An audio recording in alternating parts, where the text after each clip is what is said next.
Since it was founded, my country has not once been able to choose its own path. First Spain, then America.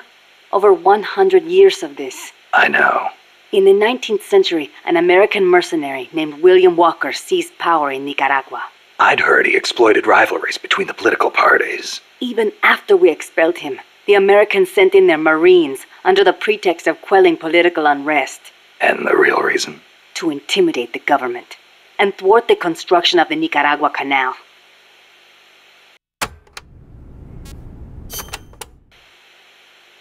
I thought the U.S. already has the rights to build a canal in Nicaragua. They never intended to build a canal there. They'd already started digging in Panama. A canal in Nicaragua would break up the Panama Canal's monopoly. Reason enough for America to stick its nose into our affairs. They snagged the rights so nobody else could build there. It was General Sandino who finally stood up to los Yankees.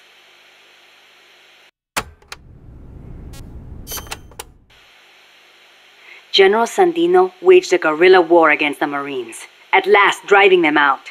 He was a true hero, and to us Sandinistas, like a father. But when they pulled out, the Americans left us something to remember them by. The National Guard. Yes, La Guardia. In name, a peacekeeping force, but in reality, Commander Somoza's personal army, answering to no one else.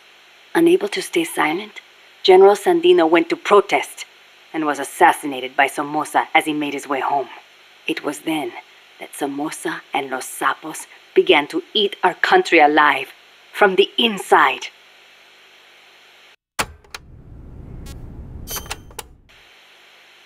It has been 40 years since the Somoza family became the rulers of Nicaragua. With La Guardia at their command, no one can challenge them. You came here on the run from the National Guard, right? See, they took everything. Our land, our homes, our jobs. Now belong to Somoza. See, the law too. He's even got the judges in his pocket. You defy him, you face death. Everyone bows and scrapes before La Guardia. Even then you might get a beating if they are in a bad mood. And you're trying to change things. That's not all. These Somozas have used their power to line their pockets. They confiscate people's land and hand it to members of the Somoza family. By now, close to half the farmland in Nicaragua is theirs. We were powerless until... You remember the earthquake 2 years ago? Yeah, I heard the capital was hit pretty hard. We lost Managua, our capital city. People sent aid from all around the world. Tears of sorrow turned to tears of joy.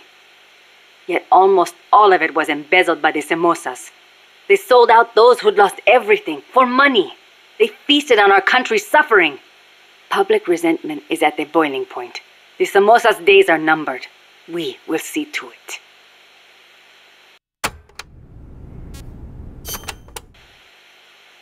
The first Somoza was originally no more than the commander of La Guardia. Ordinarily, a man of his station could never hope to become president. But the president at the time had no power to back him. The only one with the strength to oppose him was General Sandino. No, better to say the general was the only one who dared oppose him. There was nothing special about him. Above all, it takes a strong will to see justice done.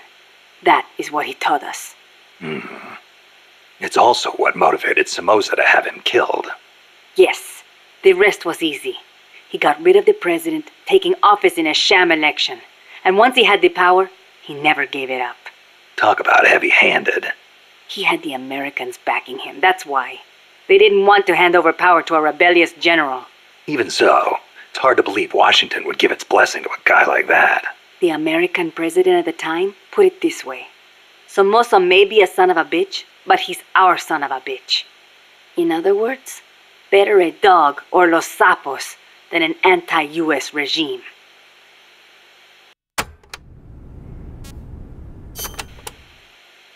The Managua earthquake struck 2 years ago, the day before Christmas Eve. Giant cracks opened up in the streets.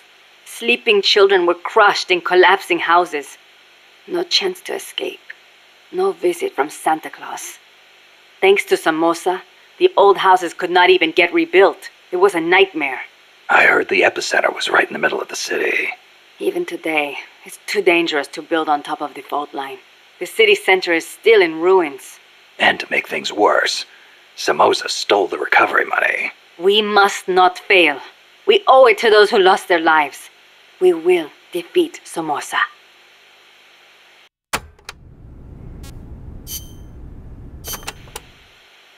We are Sandinistas, the heirs of General Sandino's will. Sandino, the father of modern guerrilla warfare. To you, maybe. To us, he's more like a real father. That why you named yourselves after him? Of course. La Frente Sandinista de Liberación Nacional. The Sandinista National Liberation Front is named in his honor. We share the general's goal, to take back our country's freedom. In his day, from America. In ours, from the despot Somoza.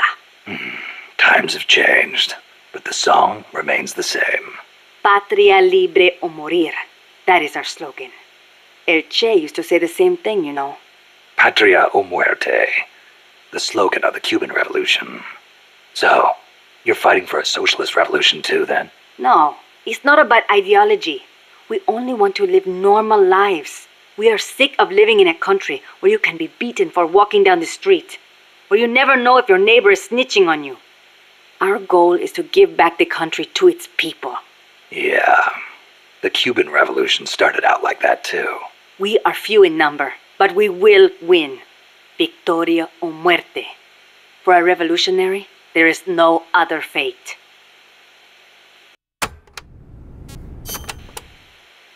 Augusto Cesar Sandino, general and hero of Nicaragua. 50 years ago, conflict broke out between the political parties of Nicaragua. The U.S. Marines intervened in the name of restoring order. The only one who refused to listen to their call for reconciliation was General Sandino. Huh. One man against the Marines. That takes guts. The general wasn't a professional soldier. Neither were his compadres. And they certainly could not match the Marines' equipment.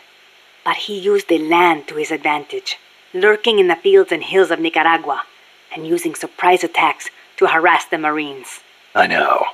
I've read plenty of textbooks on guerrilla warfare. In the end, he drove them out. He was truly a role model for us. Yeah, but that was the 30s. Didn't the Depression have something to do with it? It takes cash to wage war. Perhaps. But there is no denying what the general accomplished. The people hailed him as the General de Hombres Libres, the general of free men. They loved him. And then he was assassinated by Anastasio Somoza Garcia, commander of La Guardia. The father of the current Somoza.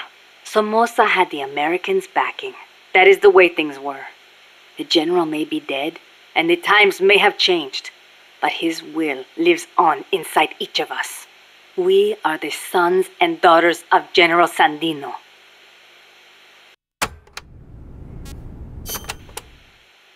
Hey, how's the watermelon business these days? Not bad. I hear the compas back home are hanging in there too. Good to hear. You know our nickname. I'm impressed. No wonder they call you boss. You used to hide your weapons in hollowed-out watermelons, smuggle them right past the National Guard. You even transported pineapple grenades that way. The name caught on among sympathizers in the region and... What are you talking about? They call us watermelon sellers because the general's name sounds like the word for watermelon. Sandia. Really? Si. Damn it, Kaz.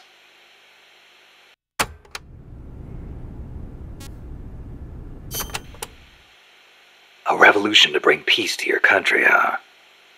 No matter how much we fight, peace never gets any closer, does it? I do not like it, but it is the only way. If we do not fight back, they'll just keep exploiting us. You want proof? Look at our country's history. Revolution is a means and not an end. I know. When the revolution is victorious, I want my country to be at peace. But to bring peace, we have to first eliminate that traitorous scum. It's an old saying. We make war that we may live in peace. Who said it? Aristotle. You know your history. I had a good teacher. It has always been like this.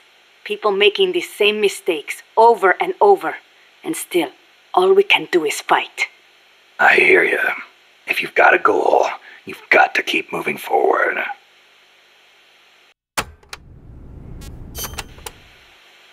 I noticed you called Che Guevara El Che. Not just us. Everyone in these parts does. Che was always his nickname. It does not feel right to call him by his last name. I was shocked the first time I saw you. You look so much like him. Huh. I look like El Che, huh? Sort of. Not in the face. It's more the way you carry yourself. I guess Che's a hero to the Sandinistas, too. Of course. The FSLN was formed in the spirit of the ideologies championed by El Che and Fidel. Fidel Castro. So, you're trying to bring the Cuban Revolution to Nicaragua. Well, we were. But Cuba isn't what it once was. Not since El Che left. El Che was a true revolutionary. He fought and died for the people. He worked harder than anybody, and he was a righteous man. Even as a minister of Cuba, he gave up his weekends to work on the farms and public works. As a volunteer, no less. Yeah, I've heard the stories. But when you think about it, wasn't it that obsession that did him in? How do you mean? We can't all be supermen. He thought the ideals he applied in Cuba would work in Bolivia, but he failed to win converts and the support of the peasants, and it cost him his life. Maybe you are right. But at least he did not steal from those peasants, no matter how hard things got. Yeah, I can sympathize with that. There's plenty of guerrillas out there who'd rob their own people to feed their revolutions. If we had a comandante like him, the Sandinistas would find the will to fight.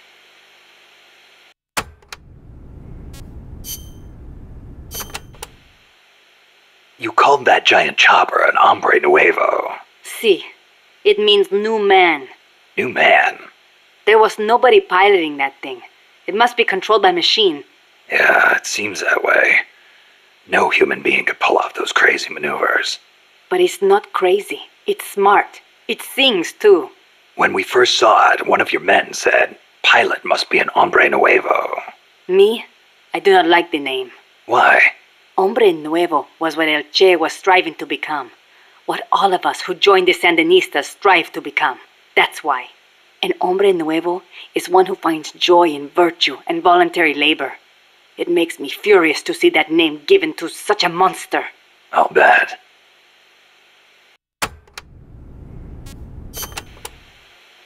Chico called that helicopter El Colibri. Our name for the hummingbird. You saw how that chopper moved, how it hovered in midair like a hummingbird? A hell of a lot bigger than a bird, though. True, but better than hombre nuevo, don't you think? When you get kidnapped by El Colibri, it's all over.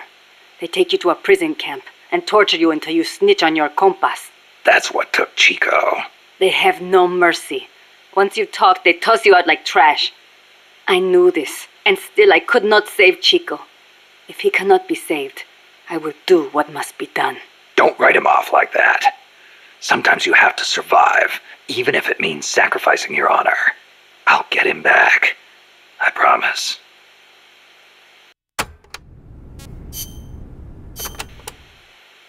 The land in our country belongs to us, and yet it does not belong to us. How so? Along the coast, it is all banana groves, and in the mountains, it is coffee. I guess in that way, it is not so different from here. Plantations. Almost all the bananas and coffee are sold as exports. The landlords keep the money for themselves, leaving precious little to the farmers. Worse, the biggest landowners in the country are Somoza and his family. But it does bring in foreign currency. I doubt even that, at least for bananas. The plantations are owned by American corporations. The bananas are processed in factories on the plantations and exported to America from private ports. It's like having little American enclaves along the coast of Nicaragua. But the farmers have no choice but to go work there. Es ridículo. The people have to take their land back. It is one of the things we are fighting for.